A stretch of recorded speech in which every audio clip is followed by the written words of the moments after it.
Electricast. Why wait to see if you'll get something you like this Valentine's Day when you can go to BlueNile.com and find something you'll love? Whether you're looking to treat yourself to a little winter sparkle or show a galentine how much you appreciate them, Blue Nile offers a wide selection of high-quality designs, expert guidance, and free 30-day returns for the ultimate peace of mind. You can even design your own jewelry. Right now, save up to 50% at BlueNile.com. That's BlueNile.com.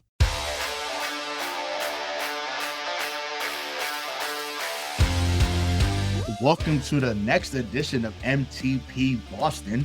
I'm your guy, Hollywood Ray, with my brother, Money Mike Marcangelo. And listen, we were just talking about this before we got on the air. We'll talk Celtics later on, but they are whipping Washington's ass right now. It is beautiful to see. Yours truly has been taking over the Twitter during this game so far. So all the tweets you're seeing is coming from me because I am in heaven right now.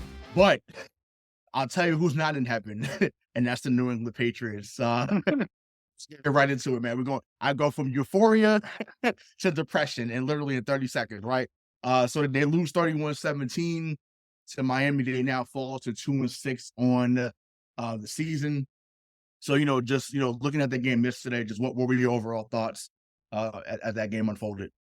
Yeah, I mean, before we get into anything like too specific, I think the one thing that my big takeaway from that game is just the lack of talent or the talent disparity between us and the good teams in the NFL, right? It's, and we'll get into the positives and the negatives, but it's, people say, well, you have to play mistake-free football. But what I don't understand, and I'm hoping that you can agree with me here, is that when people say that, they don't also understand the fact that mistake-free football is typically played by the elite players in this game. And you don't get elite players unless you draft really well or unless you pay them.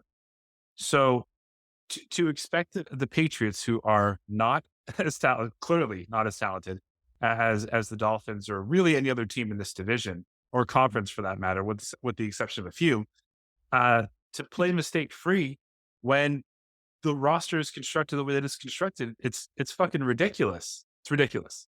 Max, no, I mean, listen, that is how could I disagree with that? that sentiment rings true, not just for this show, but any show that's talking about New England at this moment. So I'll get right into the positive because believe it or not, even though they lost by 2 touchdowns, there were some positives. The positive is that they're back in the column, right? They're back in the loss column. Once again, I adamantly, spoke about how they were going to be 1-7 by the time we did this show. I was 1 game off. Like I said, it just shows that Buffalo game was a fluke, obviously, which we knew, but it was just cool to see. Like I said, Mac had that signature moment for once in his career, and then he reversed right back to what he's been for a majority of his tenure here in New England. Obviously, me and Craig's guy, Kyle Duggar, did his thing as well, getting the pick, and I think he had a team high 7 tackles. So those are 2 of my takeaways. I was happy. Once again, I'm always happy to see Duggar do well. He's probably the only jersey I would get. Well, I might get Kendrick more, so we'll get into him later on. But I definitely just love how Duggar, shows up week in and week out. Even with a depleted, secondary, depleted defense overall, he is someone that's really shined through in recent weeks. So just, what were your takeaways from yesterday that were positive before we get into the negative? I mean, it's really hard to pick out a positive, right? In this clusterfuck of a season and of a game. I think still the odd weapon in the offense to me, and I use the term weapon when we're referring to this offense, very loosely, is still Pharaoh Brown. Like he still found a way to get open. I mean, they threw to him twice. He caught both balls for 33 yards. One was a long one for 24. Yep. And I don't know, what I'm having a hard time reconciling in my mind is he an actual weapon, or do they just not have any and they just completely forget about him while coverage is out there? So he breaks a 20-yard gain every single game. Like, that's what I don't understand. It's probably a mix of both. Obviously, his biggest play of the year was, touchdown against the Jets in week 3. But no, I think he has some decent ball skills, and I think he finds a way to get behind the defense. So he has to be accounted for to an extent, not someone that you have to game plan for, obviously. But yeah, he is someone that's made the best of his opportunity. So I think that's why he's been able to get on the field. At times you've heard his name more than you've heard Hunter Henry, but that's not Hunter Henry, obviously. I think that's more of what's happening with the quarterback, what's happening with the play calling. It's been a laundry list of things of why things haven't gone well on the offense at times. I thought the play to Bourne was nice. That touchdown he scored before him was cool. So once again, they had some. Once again, they were top 5 in turnover last year, right? And then, they're in the bottom half, not even bottom third, excuse me, bottom third, not bottom half, bottom third, team turnover this year. So that's really a big difference too, because obviously, whenever they did score points last year, it was because of the turnovers, and they, whenever they were on the short field, they had a chance to take at least a field goal out of that scenario. But obviously, we haven't seen that as much, this year. But I was looking through, what we were talking about earlier. Another takeaway from me, once again, that's positive. That Mac Jones turned back into a pumpkin. For Halloween season, baby. Cause it was real spooky out there, and I was hoping that I said, shit. I said, I hope he doesn't build off this and goes like 25 or 35 for like 320 and 2 touchdowns. That would have, well, he did get 2 touchdowns, but I was like, I'm like, please, because I saw how great they felt after that. I was like, oh my God. I'm like, here we go. But it's just like I'm glad that Miami humbled them and and took away any type of confidence that they may have had going forward, even though they have some games that we'll talk about in the future that they can still be on the winning side. But obviously, as someone, or what both of us are hoping, that's not necessarily the case. So I'll come back to you. Just what were some things where you're just like, oh my God, there's one major thing for me, but I want to know what the biggest negative takeaway was for you. That pick was just so bad, and it was so bad in the sense that not only did he put so much air under the ball, but it was such a late throw, right?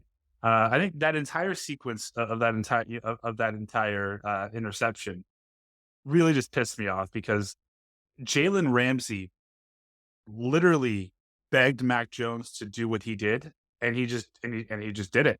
Like he baited him into making that throw. I mean, you saw that the Patriots were running some sort of like, it was some weird action they were trying to run with Pop Douglas pre-snap. This is what a modern offense could look like. But it was such a bad throw. It was so late, so much air, and it's 1st and 10, and you're on the 23-yard line, and you throw that pick. Again, you have to be perfect, and I am one of the biggest, again, Mac Jones supporters on this show. That was on him. That throw was all him. Now, I don't know if anyone else was open. I doubt it, just because I've watched the Patriots every game this year, so probably not. But he wasn't open either.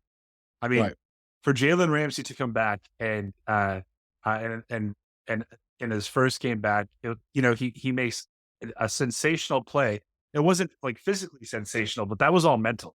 He baited him into doing exactly what he did, and because he knew that if he did it, he was going to pick that ball off. So I thought that was the big thing for me. But also, like the other negative, and it's a running theme here on this show, is that offensive line is trash, absolute trash. And I'll make excuses for Mac up and down. He was sacked 3 times. He was under pressure, I think 44% of his snaps, I read somewhere. And then again, I mean, you run the ball for 77 yards. It's crap. No, but what's crazy, both of them have 4 yards to carry, meaning, Zeke and Stevenson. So my thing is they went away from it. There was a couple plays where Zeke actually like he was going to break a few, and then they stopped giving it to him. And, shout out to Phil Perry, because Phil Perry had this thought, I think it was either on the breakdown or Patriots Talk, but he mentioned, he was like, I'm still waiting for a game where Stevenson and Zeke take over and say, this one's on us, we got y'all. And, but to his credit, which he's right, unfortunately, I'm not sure if we'll see that, not because of their lack of talent, but it's because it was blocking for them. And once again, this was the first time I think all year they had a back-to-back same offensive line starters. So, I mean, that part was a positive. They played well last week, but once again, Jalen Phillips being back, because he wasn't there. He wasn't there in week 2, right? Remember, I brought that up, right? I was like, they didn't even have Jalen Phillips, right? Excuse me. He comes back. He was out there looking like Nick Bosa, out there. I was just like, wow, okay. And then Christian Wilkins was looking dominant. Bradley Chubb was looking dominant. So yeah, they're getting healthy on defense, meaning Miami at the right time. And once again, we even mentioned about this team being a get right team, and that's what it was. That's why Jalen Ramsey looked as good as he did. Once again, he's a future Hall of Famer, obviously Super Bowl champion. But this was the perfect game to come back on in, because at some point Mac was going to make a mistake. There's no money on the offense that scares you. Once again, Pop Dunks is not there yet. Once again, he'll have some moments, not just this year and beyond, but he's not someone that you're game planning for right now and saying we got to take 81 out of the game. So that's that. But yeah, it's been. But also, man, like another negative. Sorry to cut you off. Is that fucking defensive plan? We have still. I think we've lost it obviously this year, but I think up until this year, even in the first game against Miami when we held Tyreek Hill, to like his worst game all season, we still believe that Bill could scheme a way to take away your top 2 threats. I mean, I think he did a good enough job with Mostert. 13 carries, 46 yards. He got that 1 touchdown. But for Waddle and Hill to combine for 230 yards and 2 touchdowns on 15 catches, what are you doing? Yeah, that's what I'm saying. There's nothing. The defense definitely. Once again, I get it. Injuries have happened, so that we're not speaking about injuries aside. Like the game plan was crazy yesterday. Especially on that first touchdown that Tyreek Hill got on that 42-yard touchdown.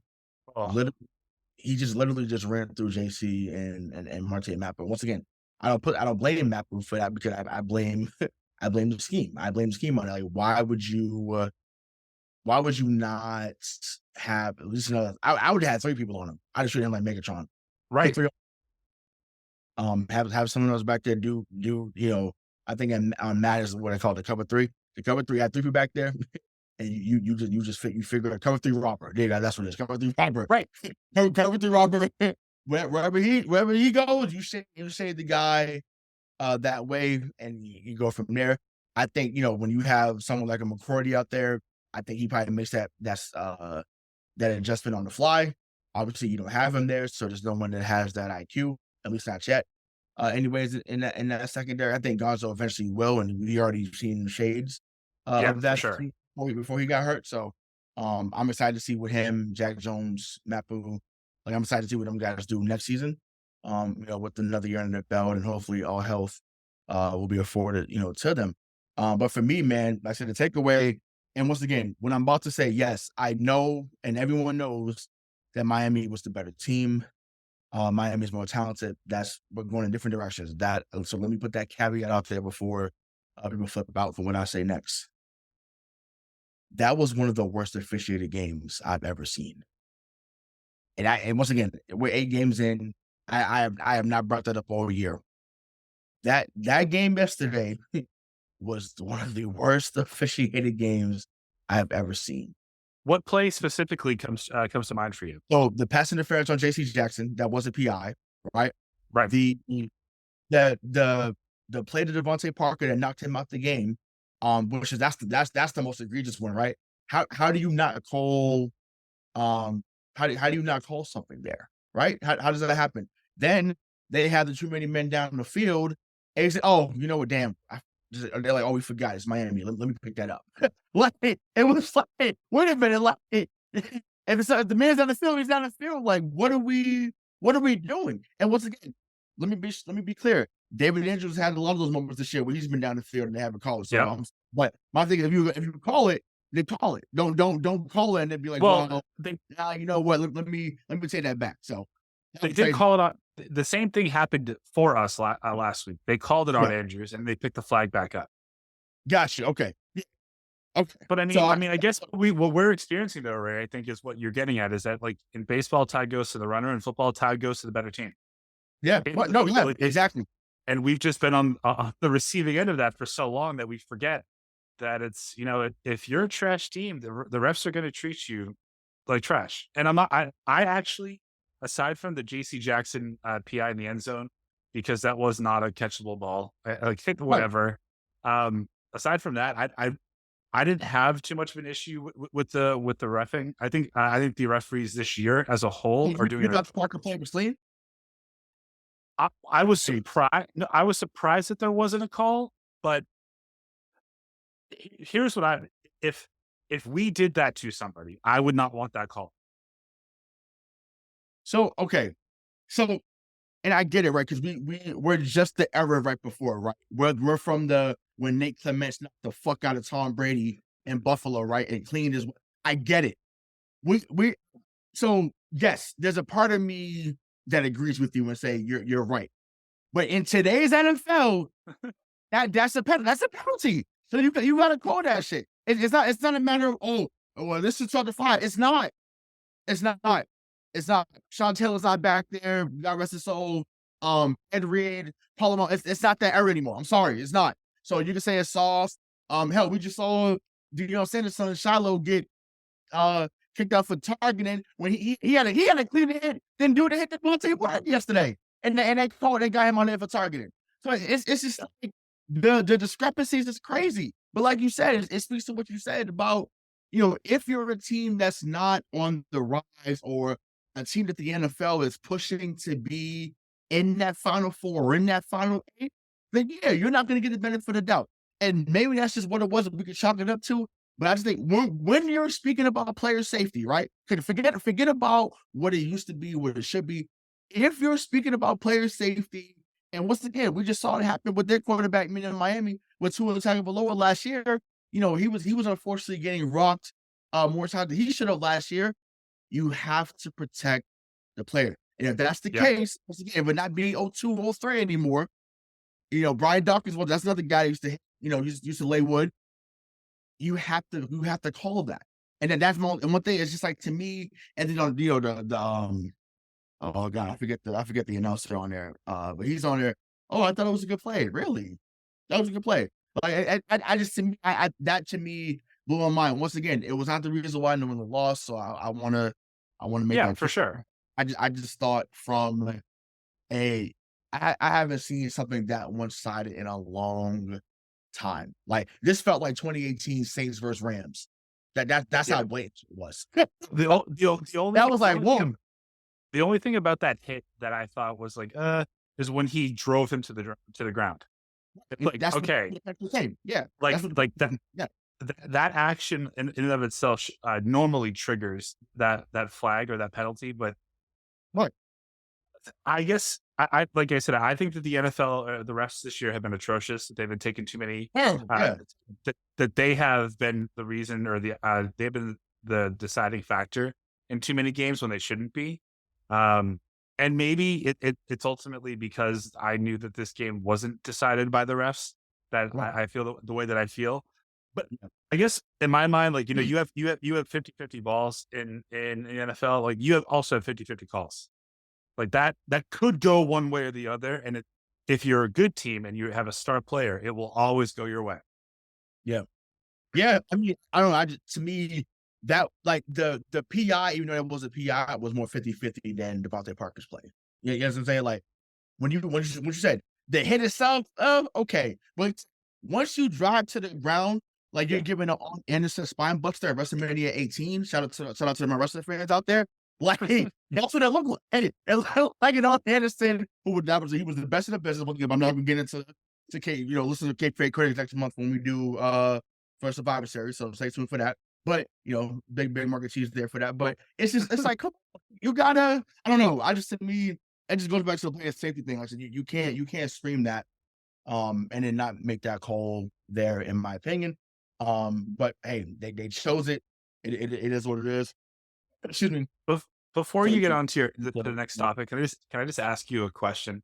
Mhm. Was there any part of you after the win last week during this game that was actually rooting for the Patriots to win? About 10%.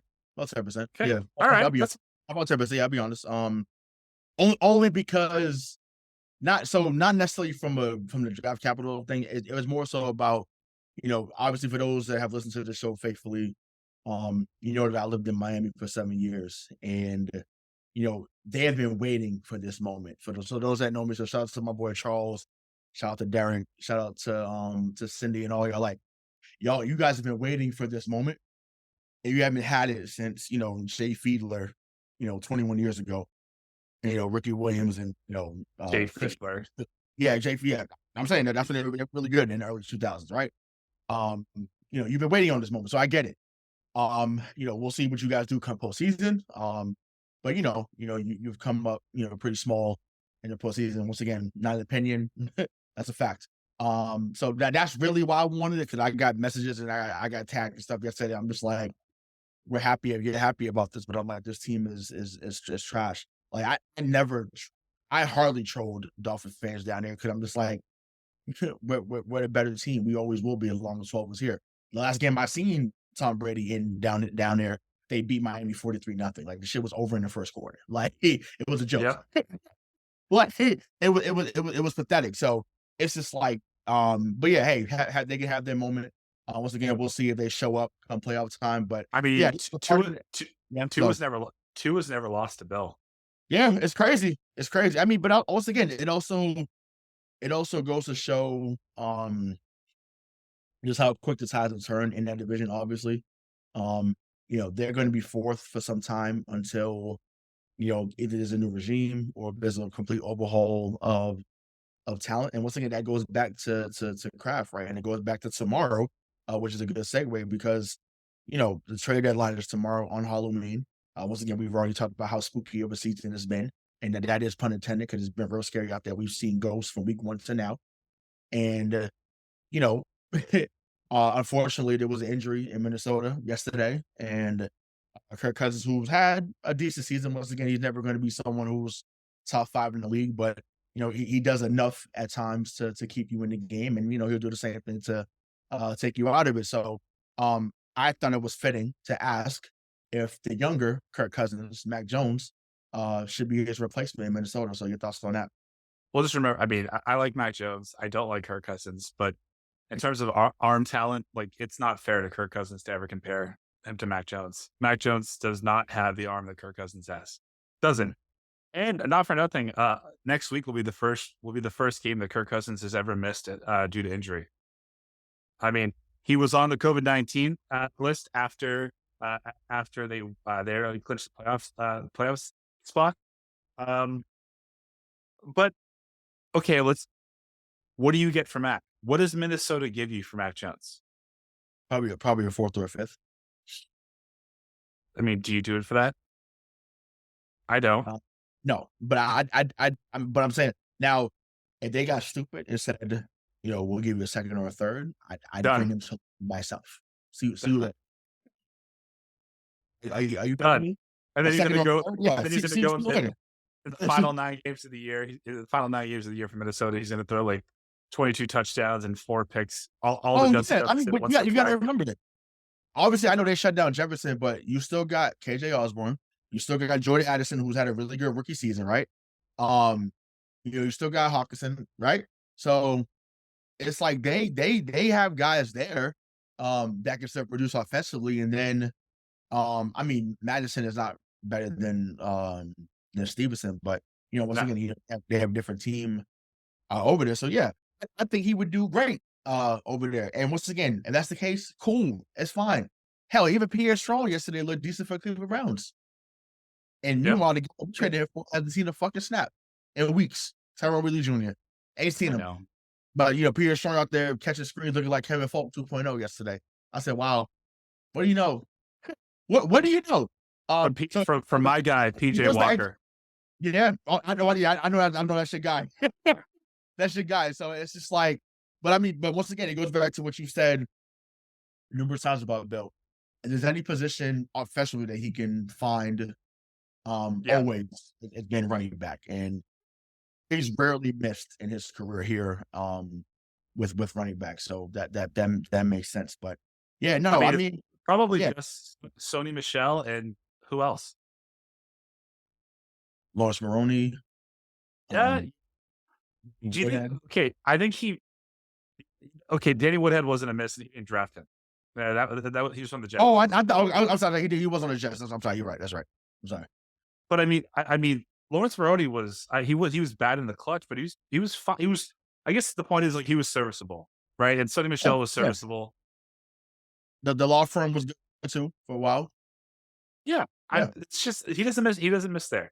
But it is funny to see him cut somebody, and then them just have like a bounce back year, and that happens quite often.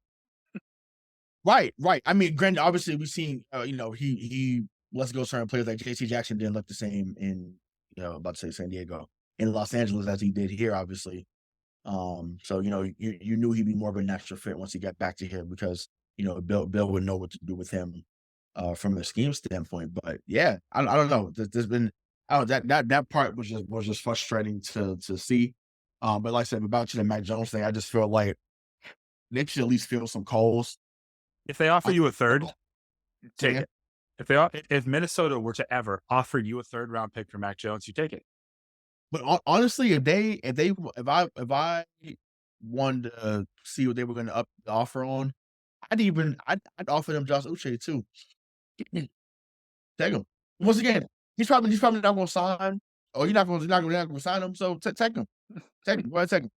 Take him as another pick back. No, I'm serious. Get another pick back for Josh So Uche.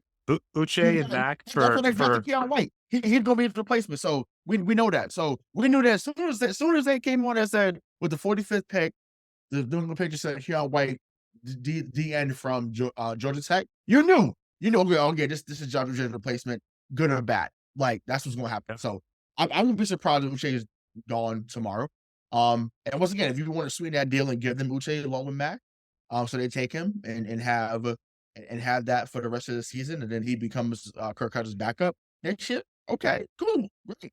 Or he could compete for the job. Fine, good riddance. Take him. Also, just remember, like, Kirk Cousins is a free agent after this year.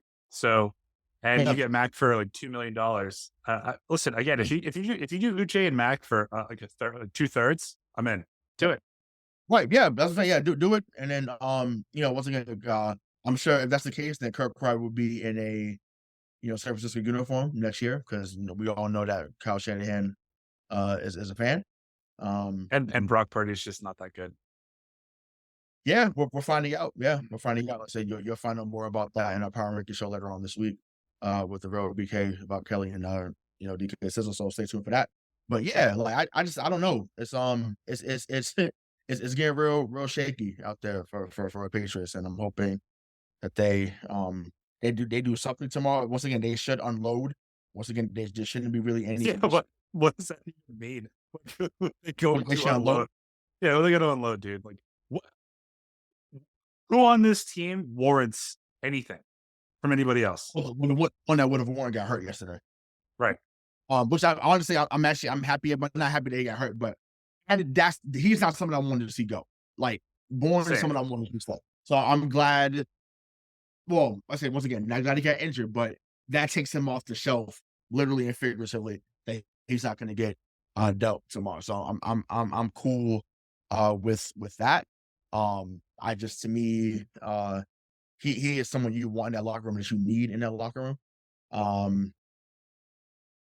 Even though I just talked about him glowingly at the beginning of the show, I can see someone calling about Duggar. I could. Yeah. He's really good. But I mean, once again, I'm not dealing him. Once again, now if you're giving a second for him, like how he goes drafted in the second, maybe you think about it. So as you keep stockpiling the picks. But to me, guys like Duggar, Keon White, Mapu, Gonzo, obviously, Ramon, Ramondre Stevenson, like these are the guys that should be a part of the next wave, regardless of what goes down the rest of this year, in my opinion. you got to keep those guys here, in my opinion. Well, everyone else should be on clear. Everybody else. I could see a world. Now, it's a distant world where Jerry Jones comes calling and says, "We'll give you a second for Ramondre." Because I mean, they're looking at Derrick Henry and other backs because they're realizing that they're going to need a 1-2 punch. And I think Ramondre and Tony Pollard, that's a pretty good backfield. Yeah, I mean, I would entertain that. I would entertain that for sure. Now what that means was, again, I watched college football. There's a kid in North Carolina, and this is Drake May's teammate. So I'm not talking about Drake May. That's who I want here. His running back, Omarion Hampton, is Bill's type of running back. Catches Fourth well. rounder. Say it again. Fourth rounder. No, he should go in a second. He's really. Well, you said Bill's type of running back. That's why I said. No. I mean, actually, no. Let me say that back. He should be in. Let me know. He should be there in the third. But if he's there in the third, I would take him. His name is Omarion Hampton. He runs really well between the tackles. Good threat as far as catching the ball. Which is everything. I don't know how well he blocks, but I mean that's I don't know, that's the thing for Bill, but he does everything else really well. So I think, to me, if that's the case, and once again, we know that I trust him to find a running back that can produce. So if that's the case, then fine. So be it. But if that's the case, start pause as much as you can. And we'll just go from there. So that would be I know we want to talk about happier things, but we're going to get to the Celtics soon. My one other negative that we didn't talk about, and I don't understand, is when you know that you're going up against a team like Miami that is just so goddamn fast. Yeah. How come Tyquan Thornton is a healthy scratch? I don't know. Same thing with Buchanan. Now you ain't got a choice now, because, like I said, if obviously Bourne's out for the year. Yes, Juju finally had a touchdown yesterday, so that was cool. I forgot to bring that up earlier. That was actually a decent win. I said, wow, what do you know? What do you know? Having a guy that can run in motion across the field. Matter of fact, that's the play that Philly beat you in the Super Bowl on. When Nick Foles, it just was a different variation of the Philly special. Runs across, you can't guard it because you can't get there quick enough. Touchdown. I was like, wow, what do you know? What do you know? Next one to finish the drive. So, Butte should be Butte, Thornton, Douglas. See what you got. See if those guys can be part of the core going forward, and to just go from there. So, I'm hoping they find, especially Butte, I hope he finds the field. It's ridiculous to me that because he didn't make a 2-foot catch earlier in the season, that he's been on the sideline ever since. Like, that's a fucking joke. Unless he became Jack Jones 2.0 and talking back to him and Bill and other staff, which we all know that's you don't go against the warden. Yeah, can't do that. So bet that so basically he's been in a football solitary confinement since then. So it's I think that once again that's a joke. And once again, if we've seen some flashes in the preseason that if you catch and once again it was premature statements, but it was, look at the tape, it's a real thing. I think it was against Green Bay when they played Green Bay. He caught a pass in a slant in the slot, and the guy in front of him, like, the dude was nowhere near him. And I said, "Oh my God, that looks like Jamar Chase." And people was like, "That's crazy." I said, "Look at what Jamar Chase did against Kansas City when he caught in the slot and he ran by them guys." I said, "That was just like that." I said, and ironically, he also went to LSU. I'm just saying, give the guy an actual shot to see what you actually have. Because once again, at this moment, you literally have nothing else to lose, and because guys are unfortunately dropping like flies, you need to make sure that you that you know something going into next year, and just for anything, just to build guys' confidence, right? Like that matters. That momentum goes into the off season. They train differently. They'll watch more film. Who knows? Like you never know what that can materialize into. So. Next week, they face the Washington Commanders. So, before we get into the Celtics talk, I just want to get into what you think about that game, and then we can get into the Seas. I think so after the Bills win, I said, listen, don't let this team beat Miami, because then you could get to 5-5 and then we have a season. Well, we're 2-6. I think what we just saw the Commanders do against Philly, even though they fell short, like Sam Howell just balled out. And I don't know if you have a way to stop McLaurin. I don't know if you have a way to block. I mean, I know for a fact you can't block Chase Young. So Mac Jones is liable to get killed. Right. So, I mean, I think this If the Patriots do win this game, it's going to be a game in the teens. I think they're going to lose this game. They're going to fall to 2-7, and they will now be in their last 22 home games. They will go to 9-13 at home. At home. So that's a 40% winning percentage. It's fucking terrible. Yep, it is. Yeah, I hope Sam Howell becomes Joe Theismann 2.0 Sunday. I do. Without Lawrence Taylor. Yeah, without Lawrence. Well, yeah, let's Keon Wayne is all. So we'll see, but or he become Doug Williams. He could become because they won with 3 different quarterbacks. I forget the third guy they won with, but he'd be one of those guys that won. We'll see, but I'm hoping that's the case. I hope that he goes crazy on us on Sunday, so they fall to 2-7, and they keep that top 10 draft pick. Because I had this argument with somebody earlier. They was like, "Well, why would you think he would trade out?" And I would say I thought Bill would trade out the top 10 pick, but when I thought about it, the only 2 times he's had it, he's kept the pick, and that was Seymour, no one. Drafted him 6 out of UGA, and then obviously Mayo in 08 out of Tennessee. Excuse me. So I think that if he gets the top 10 pick, now it won't be the pick that we. Well, right now we're the 4th. Okay, great. So right now you're probably looking at Marvin Harrison Jr. Then you fucking take him. You just take him. Take him. Yeah. So not the tackle from Penn State. So I know some of you remember the comment. No, once again, I get it because he is a good tackle. I get it. And you do need a protection, but find that later on. I'm sorry. If Marvin Harrison Senior, sorry. Well, it's not senior. Sorry, Marvin Harrison Jr. I'll take senior right now. Yeah. I would too. He probably still get 5 catches for 40 yards right now on somebody. I take it. I take that in a heartbeat if he's there for.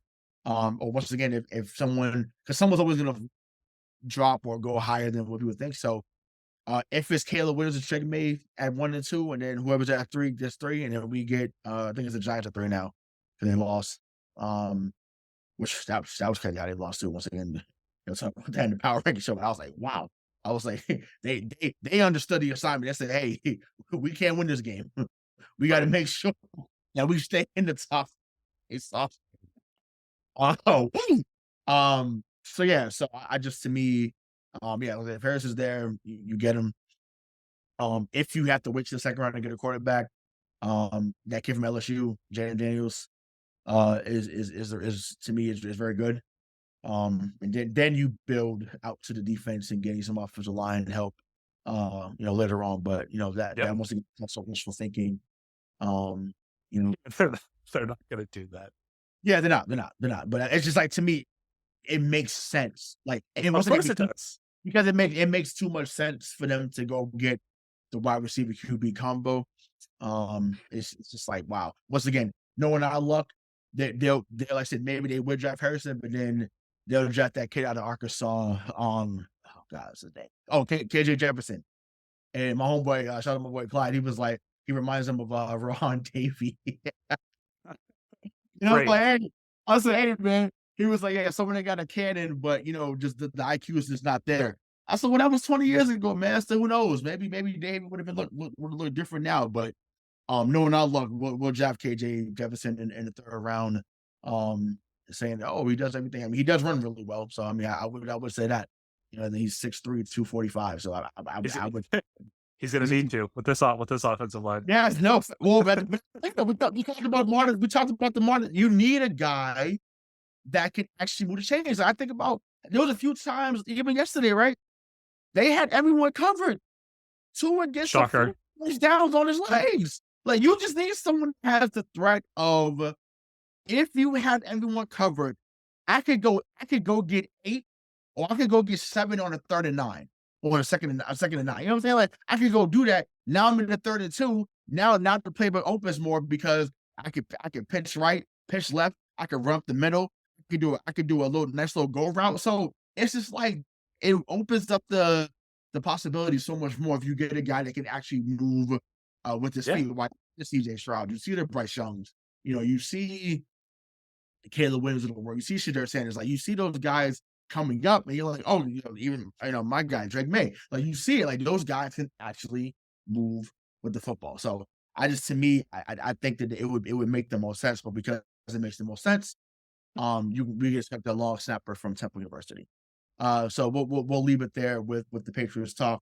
Once again, we'll be right back with you, next week, same time, to talk about hopefully another loss for the Patriots. So to the Boston Celtics, man. Once again, we're recording this on a Monday. They're playing Washington right now. It is still ugly. Once again, I think they're still up 30 right now, so they should be resting the fourth quarter, which is what we had talked about. We want to see games like that where you get rest within the games. So yeah, obviously they're 2-0. Looks like they're on their way to being 3-0. So just what has gone well in your mind so far over this first week of the regular season?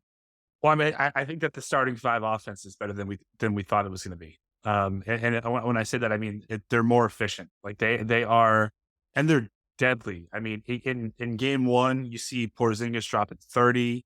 You get Tatum dropping. What was it? 38, 34? One of those two. Definitely. Yeah, and it's. I think we talked about this last week and what we were looking for. I think just Porzingis being on the court is just opening up the offense for everybody, right? And then this like fire that Derek White is playing with, like keep that up all year, because if Derek White starts thinking and believing that he's a guy that can average 22 points a game, I don't know if he will, but if he thinks he could, then they're fucking deadly. Like that team is really unstoppable. I was in our group chat on the Knicks game on was it Tuesday or Wednesday? Tuesday night, right?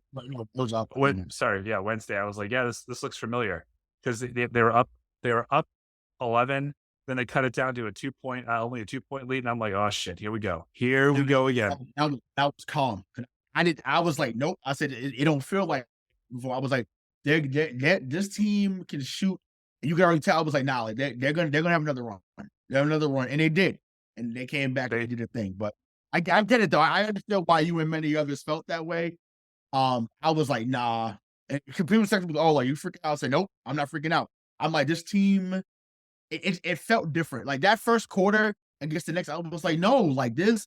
They're showing you that at full strength or close to full strength, you're not gonna fuck with them. What happens is when that top 6 is on the bench and not everybody's out there, that's when the weaknesses start to show a little bit. But if that 5 is out there for most of the game, or we're talking 30, 32 minutes a night, doing anything, and we're seeing it tonight because Washington, they smacked Memphis the other night. So Marcus Smart, they have the last 2 defensive player of the year, Marcus Smart, Jaren Jackson Jr., right? Yeah. Washington did whatever they wanted against them Saturday night. Not tonight though. Jordan Poole locked down. Jenny Ottavia locked down. Like, hey, welcome to the Celtics penitentiary. Like that's what we are. Like that's exactly where we are right now. Porzingis has been phenomenal. I knew you would like that one. But he's been great. He's been great. He's been great defensively. And yeah, I'm super bullish at this moment because I'm seeing like, yo, this offense is not even clicking yet. This is just all kind of talent that they're smacking. Yep. Like once they finally figure out how to play with each other and what rotations Joe Mazzulla wants to get together, like what? Like it's crazy. But speaking of rotations, I want to get there because I think that's been the soft spot or the weak spot so far. So do you think there's issues with the bench? If so, what rotations would you want to see, or do you think they should go get an outside player before Christmas? So I think that through 2 games like this, it's notwithstanding that the bench has only scored 20 points total in 2 Yeah. games. So like, you can't have your bench averaging 10 points a game. That can't happen.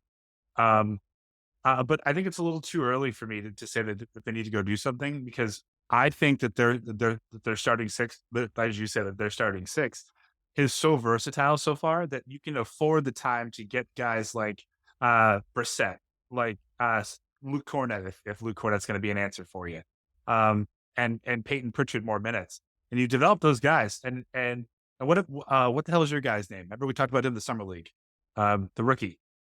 Oh, Jordan Walsh. Yeah, like develop him.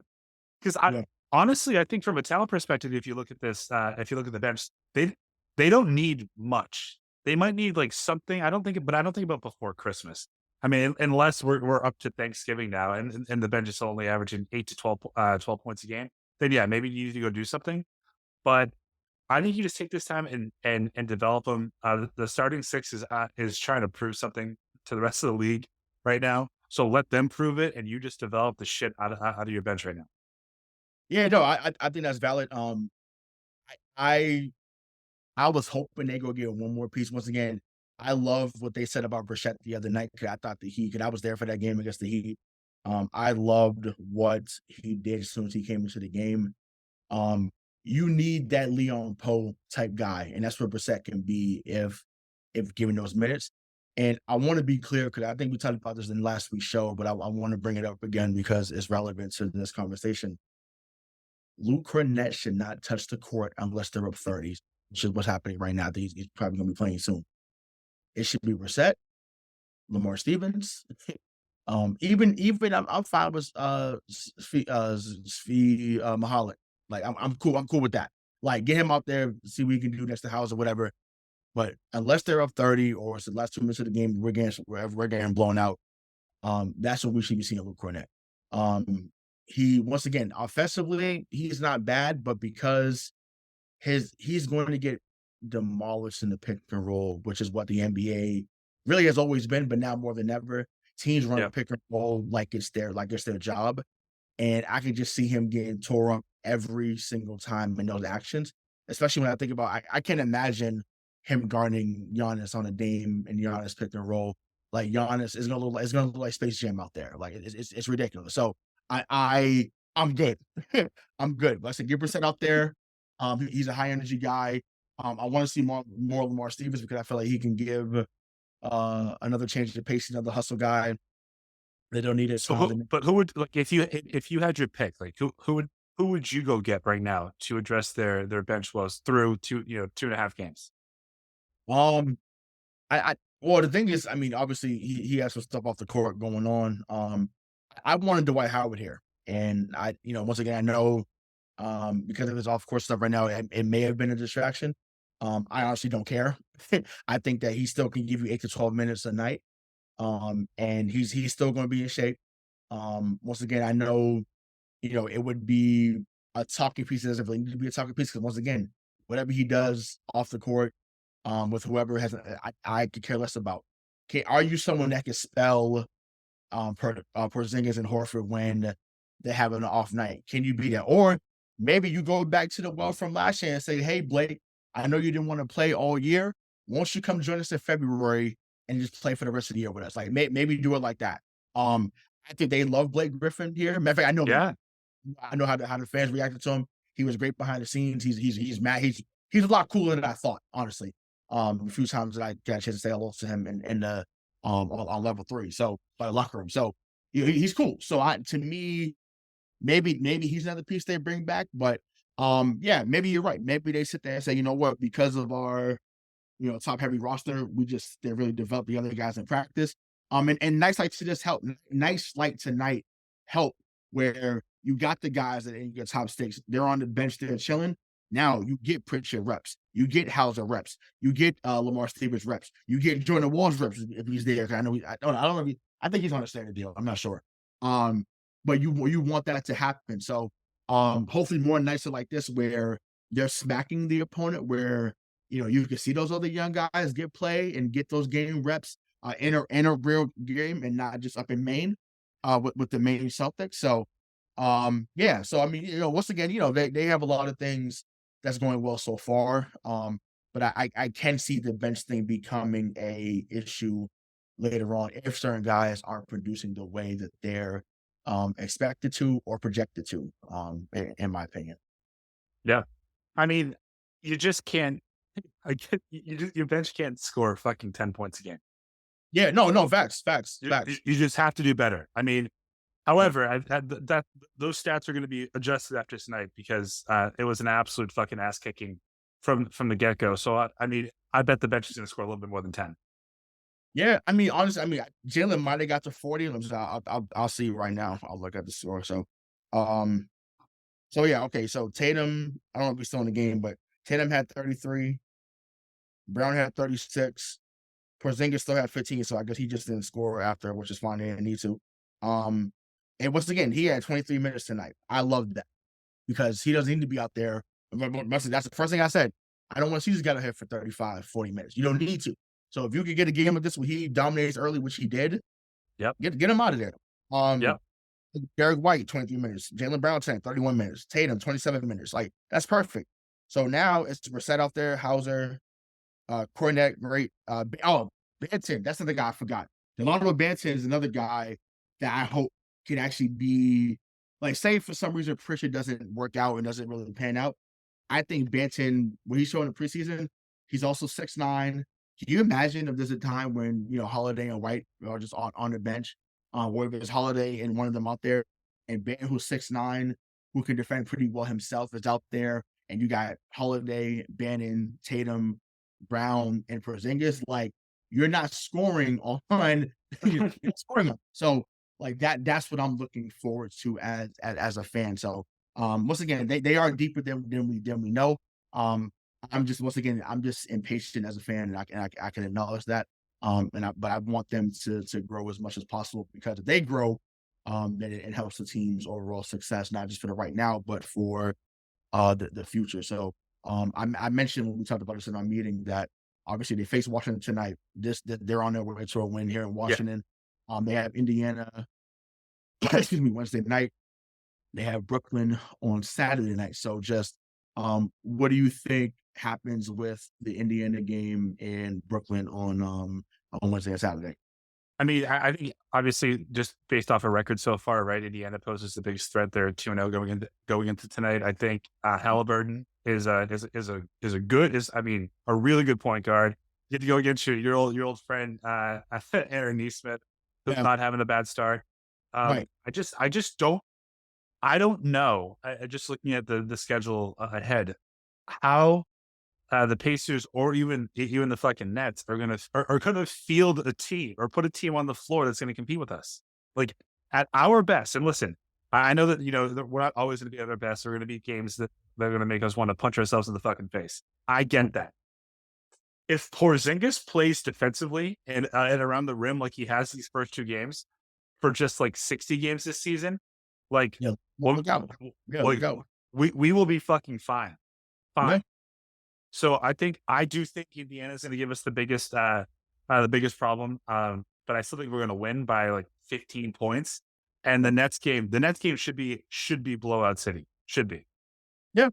Yeah. I mean, I know Simmons is going back and he's looked decent actually. In his return. Yeah. No, he sucks. He just can't shoot.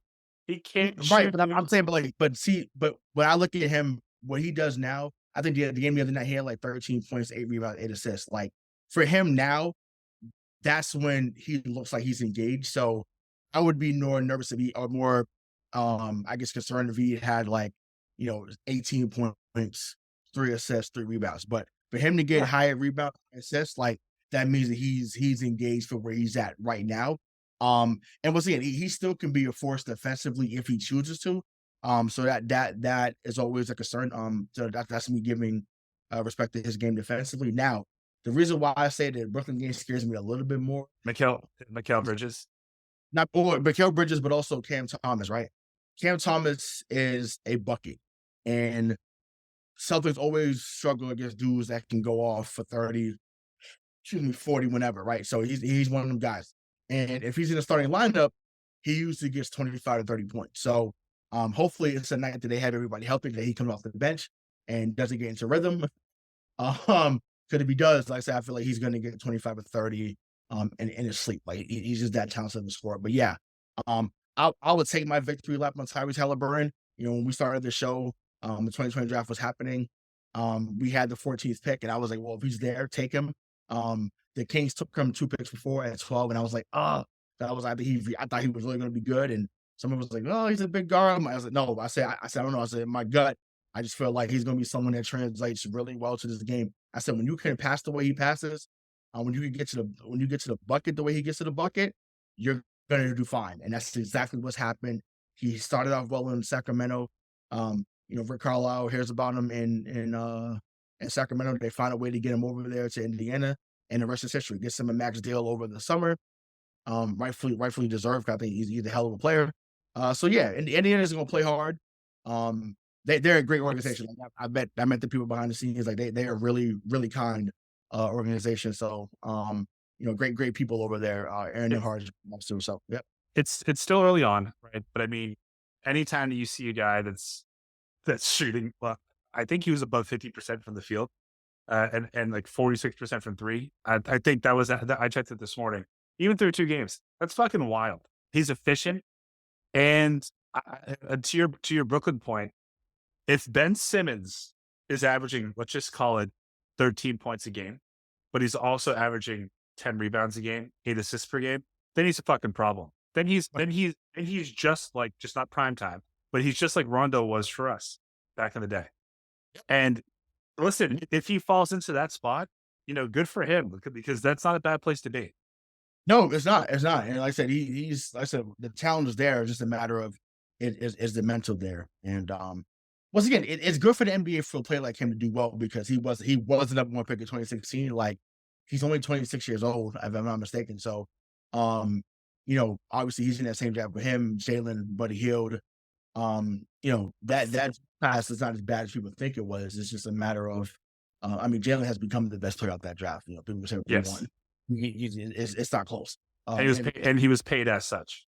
Right, exactly, correct. So him, Ingram, Buddy Hield, some of the guys I'm missing in the draft, but that draft was deeper than people realize. Can you just answer this for me? Mm. How did the process in Philly break him so badly? I wish I knew some insiders there, but I do think that because that Atlanta game a couple years ago in the second round, where he's running into the basket and he didn't go up, that was the end of everything, because Philadelphia, much like Boston, wants to notice you care. Wants to notice you're willing to die on the court, die on the field, die on the diamond to win one. Just die. Like, just die for it all, right? Give me victory or give me death. Yeah. You know what I'm saying? So I think that's where it was. So once they realized that mentally he wasn't always there, they turned on him. And obviously, he missed his whole first season there. Then, they come out the gates in 2017, 2018. They smacked Miami in the first round. And everybody was like, oh my God, this is Kobe and Shaq 2.0. Like, they do everything. Embiid is going crazy. Simmons is locking everyone down. Then they ran into us, and we beat them at 5. And I think in that game too, he had 1 point in a playoff game. It was like, oh, okay, got some holes in his game, obviously. So I think it was a laundry list of things. I think that Brett Brown enabled him because he knew him from his Australia days, before coming over to LSU and Mount Verde Academy. So I think that's part of it. I think that he didn't push him in ways that other coaches may have looked to push him, and I think that's where kind of the downfall began. And then also, Embiid, because he speaks his mind, didn't always back him up in the media public. And so I think, between, there's probably more to the story than we know, obviously, because there always is. But I think those are a few things that highlight what transpired that led to him kind of mentally, not just from Philadelphia, but really the league for a while. I mean, it's just wild to me that in the last 8 years, they've ruined the 2 number 1 picks. I mean, Markelle Fultz and Ben Simmons. I mean, just trash them. Even Markel Fultz, look what he's done in Orlando. He's bounced back, right? Because he can shoot. Right. You know? Yeah, no, yeah, right. Right. Right. But it's just like, I look what he's become down there. I'm just like, okay, when he's healthy, okay, because you see some games last year where you're like, oh, okay, like you see why. Once again, full transparency, I know I'll get killed, whatever, it is what it is. I was fully on the Markel Fultz bandwagon. So when I found out that we knew we was getting number 1 pick, once again, I knew about Tatum, but I was like, yo, you want to get this guy to replace IT eventually? I was like, Markel Fultz is the guy. And I was like, I was fully on board with that because I see what he did at Washington. I was like, oh my God, like he jumps out the sky. I was like, we got our Derrick Rose. Like that's what I was thinking. So I was all on board. Thank God I wasn't in the war room for them because obviously Benny Ainge did the best thing he did. He gave us a great parting gift in back-to-back years with drafting Brown, then drafting Tatum. It's up for years to come. So I'm glad that's the case. But yeah, it's amazing what happens once people get out of these major cities and they don't do well. Same thing you just brought up with Neesmith, right? Neesmith just signed a 3-year, $33 million deal. You know what I'm saying? So it's just like, shout out to him. I think he had 26 in the game the other night. So I was like, wow. It just goes to show guys getting opportunities once they leave, and sometimes all you need is a fresh start. So we'll see if that's the fresh start for him. So any other thoughts before we wrap it up? No, I mean, by the time that we talk next week, that I fully anticipate the Celtics being, and they should be 5-0. 5-0. Yep. And I hope that's the case. Let's say at the worst 4-1. So I look forward to seeing them grow as a team, on both ends of the floor. So for Money Mike Marcangelo, I'm Hollywood Rayshawn Buchanan. Until next time, we'll see you. Peace.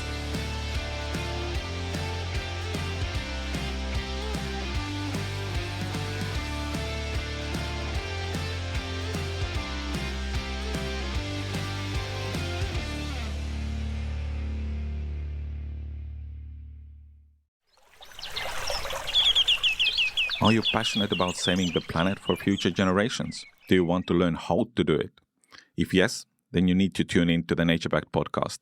It's a talk show covering the changing world around us, from renewable energy, sustainable agriculture, circular economy, to ESG and social innovation. Don't miss this opportunity to discover how you can join the movement and make a difference. Subscribe to the Nature-Backed podcast today on your favorite platform and get ready to be amazed.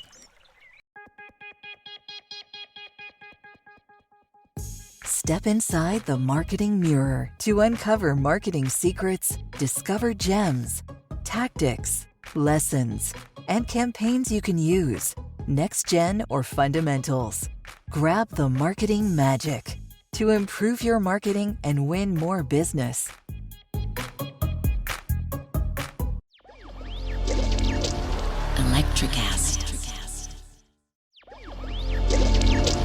Electricast.